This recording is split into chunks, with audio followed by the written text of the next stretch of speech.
You know, I've wandered through a lot of different cities in Mexico and elsewhere, but I'm talking primarily about Mexico right now, and especially about Oaxaca. And I don't think anywhere else have I seen death depicted quite so much, or so well, or so cheerfully as I have here in Oaxaca, where I'm staying right now. By the way, this is my apartment in the Jalatlaco neighborhood of Oaxaca, Mexico. So, just to pursue this, I've walked around the neighborhood and I've taken a few photos of scenes of skeletons and death and dying. And I want to share them with you because I think it's fascinating. So here, let's go. Let's take a look around.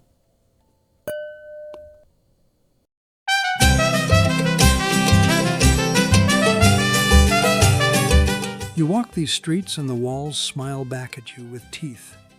Skeletons, imps, devils, demons, all painted in riotous color. In most of the world, death is a shadow to be feared, but in Mexico, it dances openly in the daylight. Here, death isn't hidden away in hospitals or cemeteries. It's part of the neighborhood, and it's painted vividly right on the street corner. Long before the Spanish priests arrived, the people of these valleys believed the spirits of the dead returned to visit. The Aztecs, the Zapotecs, the Mixtecs, they all imagined the afterlife not as punishment or reward, but as another journey. The underworld was not hell. It was simply another part of existence. The dead were not banished. They remained present, still part of the family.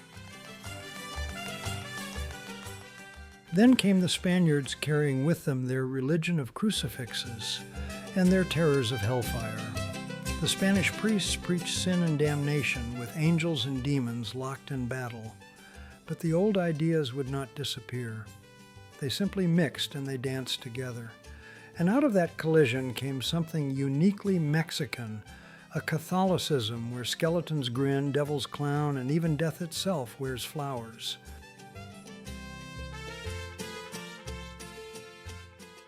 In Oaxaca, you will see skeletons everywhere, not as horror, but as company. They still drink mezcal, they play guitars, and they still kiss their lovers. The skeletons remind you that life is fragile, yes, but also joyous. They remind you that even when your bones are all that remain, you too will still be smiling in someone's memory. And how about those glorious devils? Their blue faces, the scary horns, the leering tongues. In European paintings, the devil is terrifying, but here in Mexico, he's funny. He struts in parades, he mocks the powerful, he trips on his own tail. Evil loses its sting when the community turns it into satire.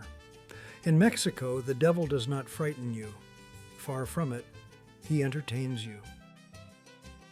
Other figures also join the parade. See the Tiliche in his rags and straw hat, a character born from Mixtec Carnival.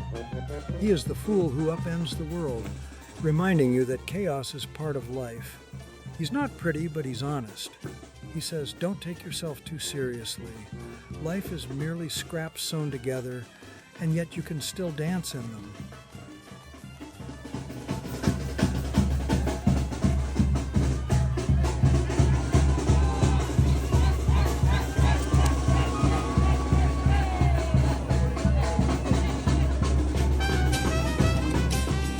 And then, of course, there is the favorite dead darling of Mexico, La Catrina.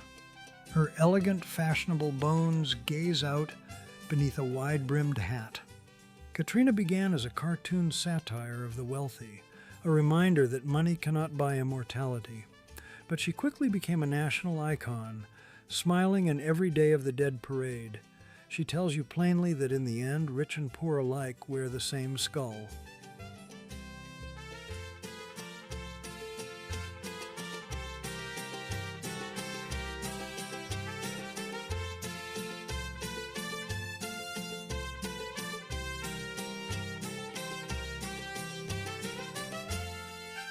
So from now on, as you casually stroll the colorful alleys of Jalatlaco, Mexico, please take time to look closely. These murals are not just art, they are philosophy. They remind us that death is not an enemy, it is a companion.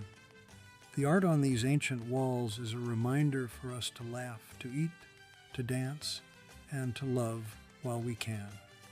In Mexico, death has been conquered, not by denial, but by a smile.